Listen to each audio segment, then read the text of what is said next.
Washington Journal continues. We are back. More on the Trump-Putin summit. We're joined by Brad Bowman, who is the senior director for the Center on Military and Political Powers at the Foundation for Defense of Democracies. Brad Bowman, let's begin with the president just taking off from Joint Base Andrews. Long flight for him. Similar length of flight for the Russian President Putin, and meeting in Anchorage, Alaska. According to BBC, this is what the Russian president wants out of this summit: territorial control of eastern Ukraine, Ukraine to back off plans to join NATO, end to the U.S.-EU sanctions, and potential restart of nuclear talks with the United States. Let's just begin with each of those. Territorial control of parts of eastern Ukraine. So, thank you for the opportunity to join you, and thanks for the question. Over the last 3 years since Putin started this unprovoked naked aggression, this massive reinvasion of Ukraine, I've referred to what he's doing as being a home invader. He's invading the home of Ukrainians, and what he's essentially demanding is equivalent to a home invader saying, let me keep the part of your home that I've stolen, and then I'll stop attacking the rest. So he basically wants to lock in his control of Luhansk and Donetsk, Zaporizhia, and Kherson Oblast. And he'd like to keep as much of that as possible. And then he wants to weaken Ukraine so that he can come back for more later. I was watching a clip on NBC News this morning, and there was a really touching interview of a funeral. And the crew had gotten permission from the family to video their funeral. And of course, the mother was inconsolable because she had just lost her younger son, who had been drafted, and he went off to fight on the front line and was killed by Russians. He was defending his home against this invasion, and she was there mourning underneath the cross above his grave. He left behind 2 children. And shortly after the funeral had concluded, because they had to wrap it up because there was another one right behind it, they interviewed the older brother. And the older brother was asked what he thought about this idea of trading land for a ceasefire. And he said, if we have a ceasefire like this, the Russians are going to come back stronger and do this again and again, and you can't trust the Russians. This is a man who just lost his younger brother, leaving behind 2 children, who's fighting and risking his life defending his homes, and he's closest to the threat. He understands best, and that's what he's saying, and I think we should listen. I'm going to show you the BBC map that we showed our viewers earlier. You were talking about the Russian military control in Ukraine. If you can just, speak to that map a little bit, those red territories. Yes. Yeah, so I just mentioned the 4 main oblasts in question, and so you have Luhansk in the northeast there, what looks on the right of the screen. You have Donetsk, which together we refer to as the Donbass. Russia currently controls almost all of Luhansk. They control a majority of Donetsk. That's where much of the fighting and some of the lines where we see the lines shifting to a modest incremental way, that's happening in Donetsk. And the reason Zaporizhia and Kherson Oblast are important to Putin is that, as you can see on the map there, it provides a land bridge to Crimea, which of course Putin, via his little green men invasion of 2014, now controls, and that's Ukrainian territory as well. So in short, he wants to keep what he has, get as much as possible, and basically saying, give me what I've stolen, and then I'll stop attacking you. And by the way, after that, Ukraine, you need to disarm and not join NATO. And, why would he want Ukraine to disarm, and why would he want Ukraine to not join NATO? Well, because he's not done with Ukraine. He wants more, and he's going to be back for more. And anyone who's looked at Putin for more than a day or two understands that. So he also wants an end to U.S. and EU sanctions. Why is that? Are the sanctions working? The sanctions are having some effect, but they are far from sufficient. There is so much more that the United States can do with our European allies to impose economic consequences on Putin. Unfortunately, since January 20th, when President Trump returned for a second term, it seems to me, and I think this is a fair characterization, the carrots have been for Russia and the sticks have been for Ukraine. And that's exactly backwards, because let's remember, there's no moral equivalence here. Ukraine is the invaded and Russia is the invader. and you don't give carrots to the invader and sticks for the invaded. That's exactly backwards. So, there's been a learning curve, shall we say, over the last many months in the second Trump term. We're in a better place now. We've had some cul-de-sacs along the way, some statements that I would have regretted. I'm not sure I would have advised this summit. The president's saying he's going to be listening. Well, if anyone who's listening understands what the Kremlin wants, they keep telling us. I do give the president credit for this. He wants the killing to stop. I mean, the casualties on both sides have been extraordinary. Roughly 1 million casualties dead and wounded Russians, roughly half that Ukrainians. This is the worst war in Europe since World War II. Anyone with a heart wants this to stop, of course. But how wars stop matter. And there's a good peace and bad peace. And bad peace leads to more conflict in the future. So, yes, let's end the suffering. Yes, let's get the ceasefire. The key American demand here, in my opinion, that President Trump will hopefully pursue, and his call with European leaders and Zelensky suggests that he'll do this. I hope he follows through, is that he'll demand a full, immediate, unconditional ceasefire and not give anything to Putin for that. And Putin's going to come. He's going to flatter. He's going to manipulate. He's going to deceive. He's going to be duplicitous. Of course he is. He spent more than 15 years in the KGB. That's what he's trained to do, of course. I mean, President Trump himself said, I have a very nice phone call with Vladimir. And then Melania says, well, he just attacked another city last night. So, I hope the president listens and confirms his gut instincts about Vladimir Putin. More importantly, I hope he speaks. And what he should speak, I think, would be end this unprovoked naked aggression or the consequences start tomorrow. But if you keep threatening consequences and you don't implement it, you're like a bad parent that says, stop it, or I'll spank you. And the spank never comes. And the child realizes I can do whatever the heck I want and get away with it. On the consequences, the New York Times reports this morning that there could be more done with sanctions against China for buying Russian oil. And India, despite the president saying sanctions are coming for buying Russian oil, said they're going to keep doing it.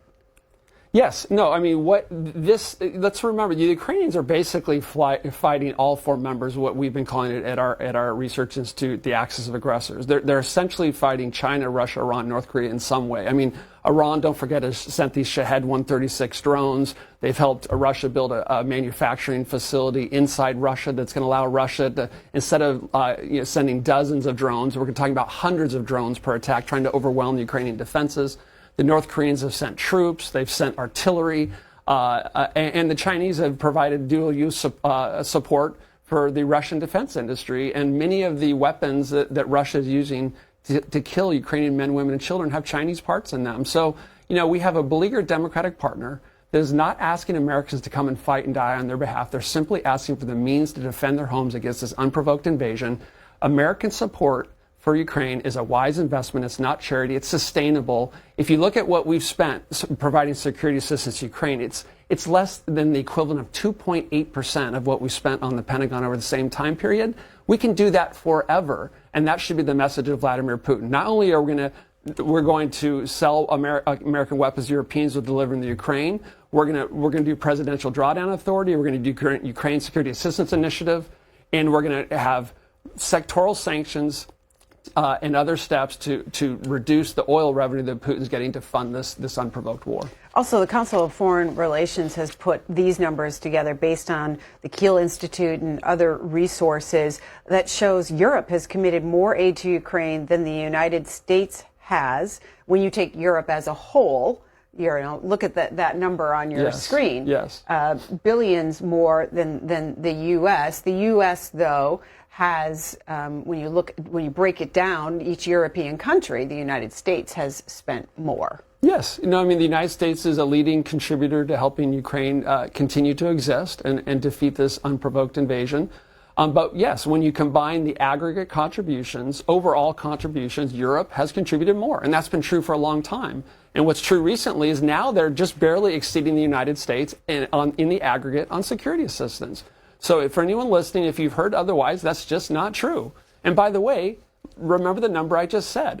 As of last September, and the percentage has gotten even lower, it's less than the equivalent of 2.8% of what we spent on the Pentagon. For what? We're degrading the second leading conventional threat we confront. We're helping Ukraine continue to exist. We're reducing the chances of a direct war between U.S. and Russia where you would have Americans fighting, dying. And we're sending a very helpful deterrent message to Beijing that Americans are not neutral when it comes to naked aggression, which will impact their decision-making in the Taiwan Strait. Brad Bowman referred to the Russian president's bio earlier. Take a look at this. He's been the president since 2019, and he's been the president since 2012.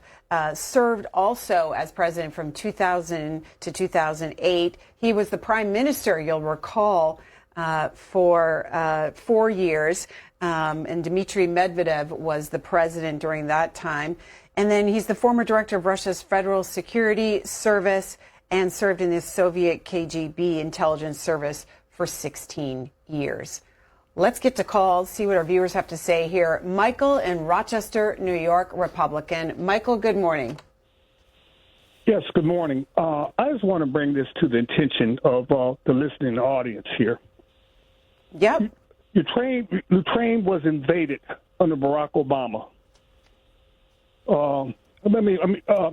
Crimea was invaded under Barack Obama. Ukraine invaded under Joe Biden, and they did nothing. When Trump got in office, he ended Nord Stream pipeline. To y'all that are listening here, the Nord Stream pipeline is how Russia gets its revenue, okay? And he ended that Nord Stream pipeline to Europe and start funding Europe. Europe was using American gas lines. Then not only that right there, when Biden gets in office, the first thing Biden does, he restated the Nord Stream pipeline so Putin could fund his war. Well, and then, what is going on here is going to be an all-out assault on President Trump, who inherited Crimea being invaded by Russia under Biden, and now Ukraine. And this all-out assault is going to be by those like that gentleman you got there, are Trump-hating individual. Trump has NATO increase his defense budget to help Ukraine. Trump is doing practically everything he can, and if an asteroid happened a zillion miles away from here, it'll be Donald Trump's fault. All right, Michael, let's unpack what you had to say. Brad Bowman, there's a lot there. Yeah. Thank you, Michael. Thanks for the call. I share your passion on this issue because I think it really matters, and I appreciate the historical references. Let me give you a few more historical references. In 2008, Vladimir Putin invaded Georgia. Unprovoked invasion there. Russian forces continue to occupy part of Georgia and keep moving the boundary, creating a frozen conflict, much to Vladimir Putin's liking. In 2014, Vladimir Putin's little green men, as I referenced earlier, invaded Crimea and continued to occupy all of Crimea today. And in 2022, Vladimir Putin launched a massive re-invasion. And by the way, between 2014 and 2022, he sparked a war in the Donbass where thousands of people were dying in Ukrainian territory. And then in 2022, as we know, we've had this massive re-invasion. And that's some key historical anecdotes to keep in mind.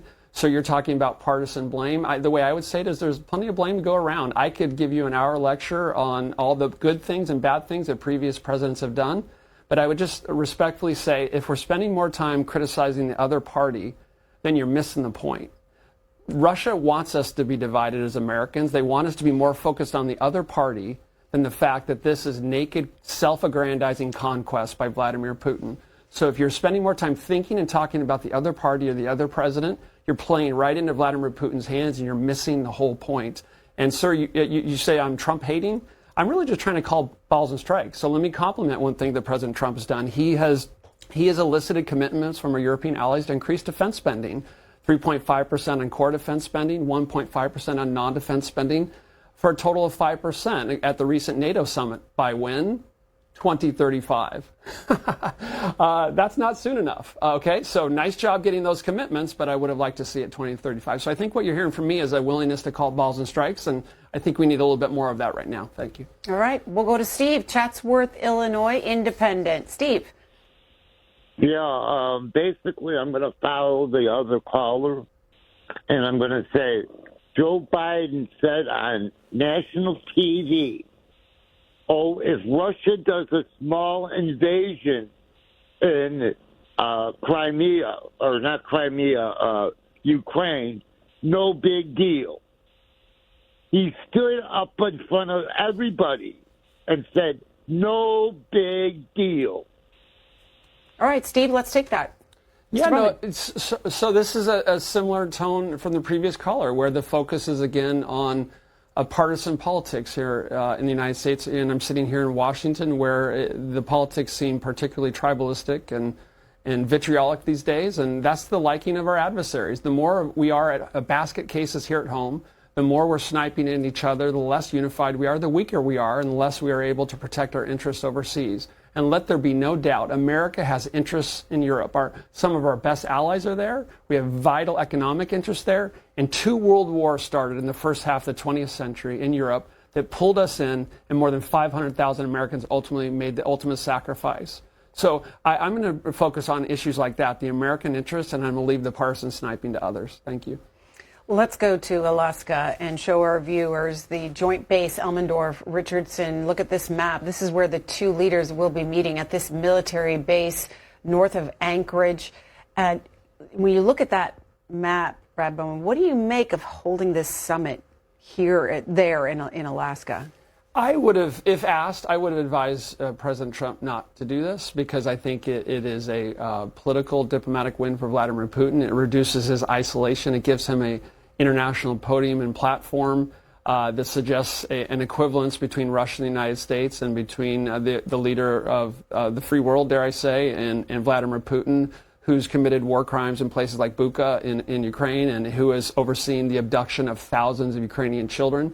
And the list goes on and on and on. And, you know, if you buy the numbers that are reporting 1 million dead Russians, casualties, 1 million Russian casualties, roughly half that Ukrainians, that's 1.5 million casualties for a self-aggrandizing war of conquest. If that sounds ancient and ugly, it is. It is. Newsflash, human nature hasn't changed. Wars of conquest still happen, and some principles are still worth fighting for. Listen to that older brother at that funeral outside of Kharkiv. He understands the Russian bear. He said that standing on the outskirts of Kharkiv. He says they'll be back in the future and they'll be stronger. And the Russians don't keep their agreements. Don't keep their agreements? You don't believe me? Look at the Budapest Memorandum, where Russia committed to respecting the territorial integrity and sovereignty of Ukraine. Have they done that? Note to self, they haven't. Maybe we should learn from that. We'll go to Ron, Round Lake, Illinois, Republican. Hi, Ron. Yeah. First of all, you wear your Democratic Party on your sleeve, so you keep on yelling, complaining about this divide that we have in this country, and you're part of that divide. So let's just get past that. Right now, at least he's talking to Putin. At least he's got this. Losing a little land in Ukraine, it's a lot better than losing more lives. Joe Biden slow-walked all that material, the military aid to Russia, instead of giving what they needed all at once, right away. We spent $300 billion of our money, my tax dollars that I work hard for every day, on a country that doesn't affect us as much as it affects Europe. You say, oh, the percentages are so much higher for the EU. The EU is numerous countries. It's numerous countries pitching in. This is just the United States money. All right. Brad Bowman. Yeah, thanks for the call, sir. So, you know, it's good to do a little research before you make an assertion. You say I wear my Democratic Party on my sleeve. I'm not a member of the Democratic Party. Actually, I worked for 3 Republican senators in the U.S. Senate, sir. So if that's a qualification for being a member of the Democratic Party, I'm not sure I understand that. But I work at a nonpartisan think tank now, and as you can see, I'm trying to call balls and strikes as best I can. So you cited the $300 billion number. That's just not accurate, sir. Spend 5 minutes Googling. Be careful what sources you rely on. That number's not accurate. And like I said, this is a wise investment for the United States. You know, people talk about endless wars, right? 170,000 troops in Iraq fighting at the high water mark, 100,000 American troops fighting in Afghanistan at the high water mark. There's not a single uniformed American service member fighting in Ukraine right now, okay? Ukraine is simply asking for a Louisville Slugger baseball bat over the back fence so they can brutalize Vladimir Putin, the home invader, not for purpose of brutalizing someone, for making him reconsider his line of work. That is not a Democrat talking point. That is not a Republican talking point. That is a talking point and a fact that is based on a clear-eyed view of American national security interests. So again, third caller here, where you're focusing on the politics, take a deep breath, look in the mirror, think about what kind of world you want for your children. Do you want a world of citizens or a world of subjects? Vladimir Putin, and I'm borrowing from Kurt Volker there, he wants a world of subjects, where the might makes right, borders don't matter. Is that the kind of world you want? I don't want that kind of world, and that's why I think we should be supporting Ukraine. on the number of U.S. aid to Ukraine from the Council on Foreign Relations. They total it at $195 billion. You can take a look at when the time of year, the month, the time of year when packages to Ukraine were approved by executive action or otherwise. $14 billion in March of 2022, followed by another $41 billion in May of 2022. In October that same year, $12 billion, and then January of 2023, $47 billion. The president in the Oval Office yesterday, he put that number at $350 billion. That's where you hear viewers echoing that number. Has the Trump administration allowed any more money to go to Ukraine? It's a great question. Thank you. So what we've seen since January 20th is basically weapons that the Biden administration committed to provide Ukraine. Those have continued to flow with two exceptions. We had the suspension of the flow of weapons in March, and we had that again in July. And the Pentagon did that on July 1st, and then Trump reversed it on July 7th. And when he was asked by a CNN reporter who did that, he said, I don't know. And then he reversed it. And we actually dug down into the weapons that were suspended. The Pentagon's argument was we had to do that because we didn't have enough. We looked weapon system by weapon system. They're right that we don't have enough air and missile defense capabilities, but we looked at the others, and it just it didn't stand up to scrutiny, if I'm being honest. We can afford to help Ukraine. We can arm ourselves and help our other beleaguered Democratic partners at the same time. If we're spending enough on defense, making wise investments in our defense industrial base and our munitions, we can do this. And as I keep saying, it's a wise investment that's sustainable. It's far more sustainable than what Vladimir Putin is doing. We can do this forever. He can't. And I think that's one of the messages that I would recommend respectfully President Trump convey in Alaska. All right. Gabriel, Burlington, Kentucky, Democratic caller. Hi, yes. I just wanted to say that I, really agree with the guest. It's really sad to see, the Ukraine war become a political issue, and I long for the days when both sides really full-heartedly supported Ukraine. And, Russia is obviously a really bad actor, and, pulling out of the START treaty, and they're not really holding up to all of their obligations. And I just want to say, we love Brian Lamb, and boiler up. All right, Greg, Mechanicsburg, Pennsylvania, independent caller. Hi, Greg. Good morning, C-SPAN. Guest, I have a question for you and also for Ms. Bronner. Let me start with Ms. Bronner. Why did you cross-examine people this morning? I tried to get in many times about Senator Murphy. Senator Murphy is a partisan hack. If you're going to cross-examine people and ask, reply to this politician's statement, you should do it to all sides, and you do not. And I've called in multiple times. Now, when people call in on the comment line, do hosts like you ever listen to them and or get a summary of comments that are made? Yeah, where I'm listening to you right now, Greg, and I'll just say that. No. In the comment, I made a comment earlier this morning on the comment line. Oh, okay. I see. Go ahead. 202-737-3220. Anybody listening who tried to get in and didn't get in, you can call that number, follow the prompts, you can leave a message. Will you end up listening to that message, or is somebody going to tell you about that? I sure can. And your point, Greg? My point is, you're not nonpartisan. You are showing your bias. Now, as to the guest, when did you start calling balls and strikes, which you've said multiple times this morning? When did you start? Did you start in the Obama administration? Did you start in the first Trump? Did you start in Hunter's dad's administration? Did you start since January 20? When? Got it, Greg. Got it. We got your question. Mr. Bowman. Thanks for the call. I think I'm doing that right now. I can compliment and criticize all the presidents you just mentioned. It would take too long. I'm trying to be brief, but we're talking about Alaska here, and I think we should be focusing more on the American interests and what our adversary Vladimir Putin is going to try to do. And what he's going to try to do is to delay or avoid the consequences that President Trump has promised. He's going to try to lock in his control of what he's attempted to steal in Ukraine and weaken Ukraine further so he can come back for more later. He's going to try to flip the script and make Ukraine the obstacle to peace by offering something that's appealing to Donald Trump but not acceptable to Europe and Ukraine, thereby trying to drive a wedge between us and our European allies in Ukraine. And he's going to try to sideline American power so he can more effectively prey on the people of Ukraine. That's what's going to happen in Alaska, I predict. What do you make of this EU statement, the 26 countries that signed a letter saying the people of Ukraine must have the freedom to decide their future? The path to peace in Ukraine cannot be decided without Ukraine. Meaningful negotiations can only take place in the context of a ceasefire or reduction of hostilities. And Russia's war of aggression against Ukraine has wider implications for European and international security. We share the conviction that a diplomatic solution must protect Ukraine and Europe's vital security interests. I think that is a good statement. And what they're essentially saying, there's nothing about Ukraine without Ukraine. Now, let me bring that home for American listeners. Can you imagine two other countries sitting around a table talking about us, talking about our country, our security, our safety, our borders, land, hey, we're going to give, 4 or 5 states away to some invader without us being at the table? You would be furious. I would be furious.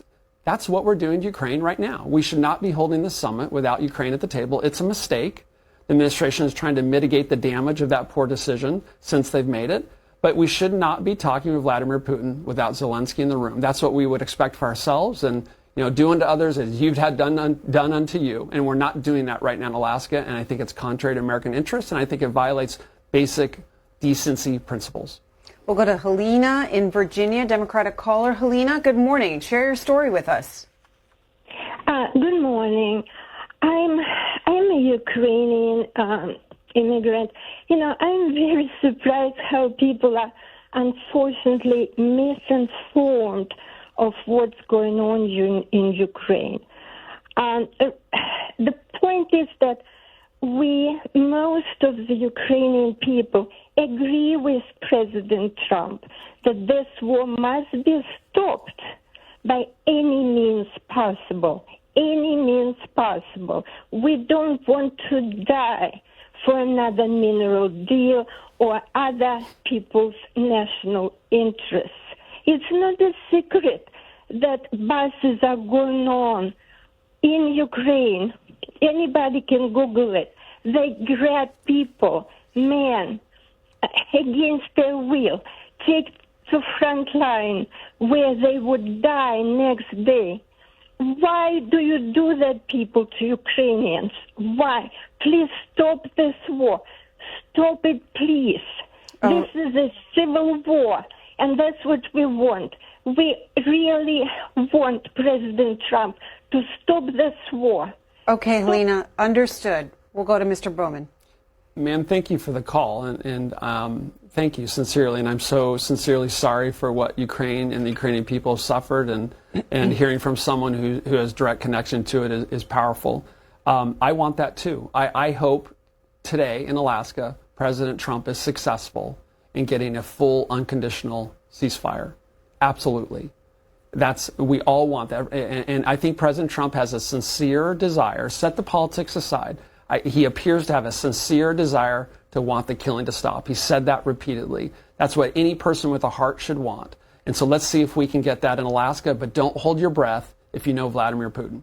Caitlin Collins, reporter for CNN on Air Force One on the way to Anchorage, Alaska, reporting that on his way on the flight, the president told reporters this of Putin, quote, "I notice he's bringing a lot of business people from Russia, and that's good. I like that because they want to do business, but they're not doing any business until we get the war settled." It looks like Putin's up to his same old tricks. He's going to offer all sorts of incentives. He's going to play to the commercial and business interests that appeal to Donald Trump. And he's going to try to dupe and deceive him, as you would expect a former KGB colonel to do, to try to agree to him recognizing what he's tried to steal in Ukraine.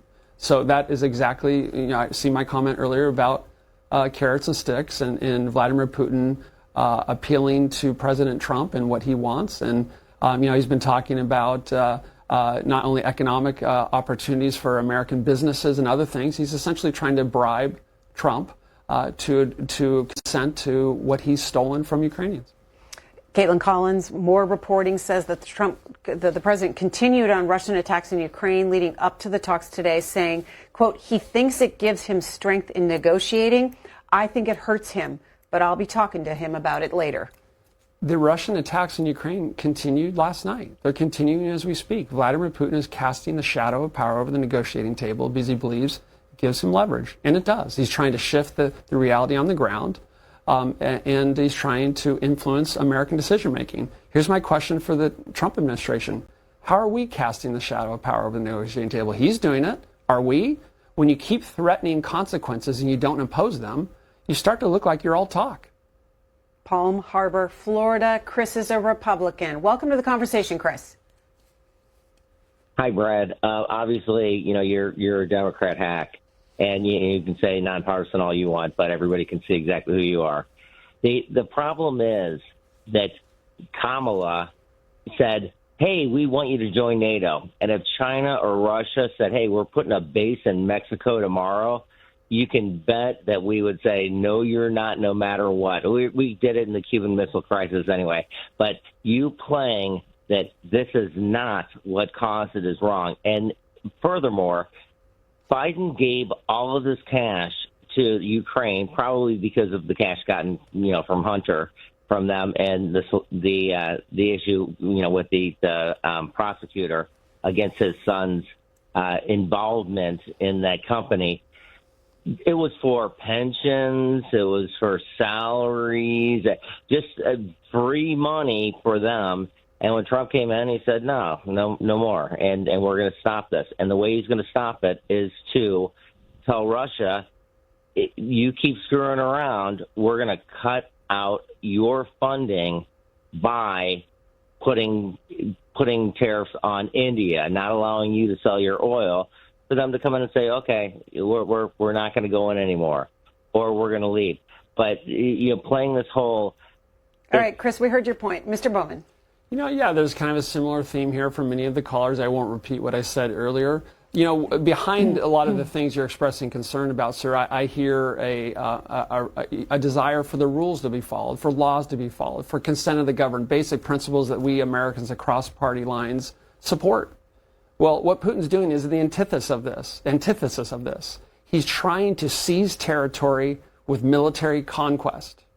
That is not the rule of law, sir. That is not the basic sense of principle, law, fairness, right and wrong that I hear behind your concerns. So take the principles behind your concerns and apply them to what you see in Ukraine. Set aside the politics for 5 seconds if you can and ask yourself what right and wrong here is, and I think maybe you'll see it clearly. Tom is in Sparks, Glencoe, Maryland, independent. Hi, Tom. Hi, good morning. And Greta, I'd like to give your guest the chance to maybe correct a couple of comments that I think he knows are untrue that he said a couple of times before asking my question. And the first one is that Ukraine is a democracy and that the war was unprovoked. Great. Yeah, thanks for the question. Yeah, so Ukraine, I taught American politics and foreign policy and grand strategy courses at West Point. I know a little bit about these things. We'd have to define democracy, wouldn't we, sir? But if you define democracy as elections, consent of the governed, Ukraine is a democracy. Is Ukraine a perfect democracy? No.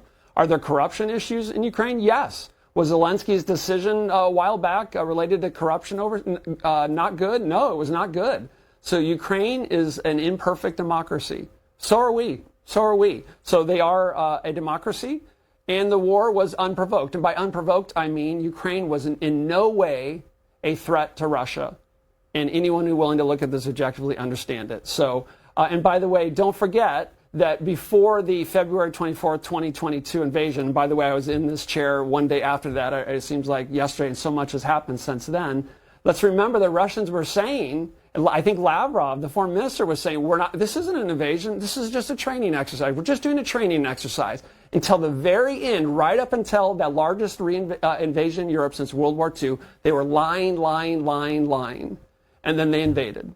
So, there's a pattern here. There's a pattern for anyone who's willing to be objective to see. So, sir, I stand by what I said. Ukraine is a democracy, an imperfect democracy. There are problems there. But the reason why Zelensky, one more example, can't give up territory is because they have a constitution. And their constitution lists what Ukraine includes, and they have a part of that constitution that says you can't give up that territory without a full vote of the Ukrainian people. That's starting to sound a lot like a democracy, sir. A lot unlike what Vladimir Putin has in Russia. Thank you. Lorraine is in Ithaca, New York. Democratic caller. Hey, Lorraine, go ahead. You got to mute your television. Morning. Yes, good morning. I wondered, Mr. Bowman, if you believe in your heart of hearts that Trump has something personally embarrassing that Putin has on him, or has such plans for commercial interests that this is just a big part of what makes Trump not actually respond in a normal way to somebody who just, invades another country and grabs territory. Thank you. Thank you for the question. I don't know what the Russians have on Donald Trump. I don't know, and I'm not going to guess. I'm just going to stay focused on what I think the American interest here is and what happens in Ukraine, and recommend policies that I think make sense. Clifford, Hudson, Florida, Independent. Good morning. Morning. Okay, we keep talking about the Ukrainians not being part of Russia. You and I both know historically the Ukrainians were white Russians, and then you had the Red Russians, and then you had the Russian Revolution. So Ukraine has never been an independent country. Yes, I believe in democracy, and that's the way Europe is run. But we are not a democracy. We are a republic under democratic laws. All right, Clifford, let's take all those points. Thank you for the call. Yeah, no, there's a history there. We need more time to go through it. But, the core problem in your argument, sir, is that Moscow has recognized in the past Ukraine as being an independent sovereign country. They did it in the Budapest Memorandum. So I guess they've changed their mind, huh? But but implicit in what you're saying is exactly right. The day before I sat here on February 25th, 2022, what were the Russians trying to do? They were trying to conquer all of Ukraine and topple the government in Kyiv and put a stooge there. So, you can say, okay, all these details, whatever. Here's the essential question for you. Who do you think should be able to call the shots about who governs Ukraine? The people of Ukraine or Vladimir Putin? And how you answer that question gets back to what I said earlier about subjects versus citizens. I'm with citizens. I'm against unprovoked naked aggression that tries to seize territory with military force. And before you dismiss this as some partisan issue, you better think about what China, North Korea, and Iran are conclude if we make the wrong decision, how that might affect their decision in their regions about whether they can accomplish their political objectives with military aggression too. Brad Bowman is with the Foundation for Defense of Democracies, Senior Director at the Center on Military and Political Power. You can learn more about our guest, Mr. Bowman, if you go to fdd.org. If you're interested in his background, as he mentioned, served for 3 GOP senators, Armed Services Committee, Foreign Relations Committee, served more than 15 years on active duty as a U.S. Army officer, including time as a company commander, Congressional Affairs Officer in the Army and the Pentagon, and Staff Officer in Afghanistan, Black Hawk pilot, and Assistant Professor at West Point. Thanks for the conversation. Thank you. Appreciate it.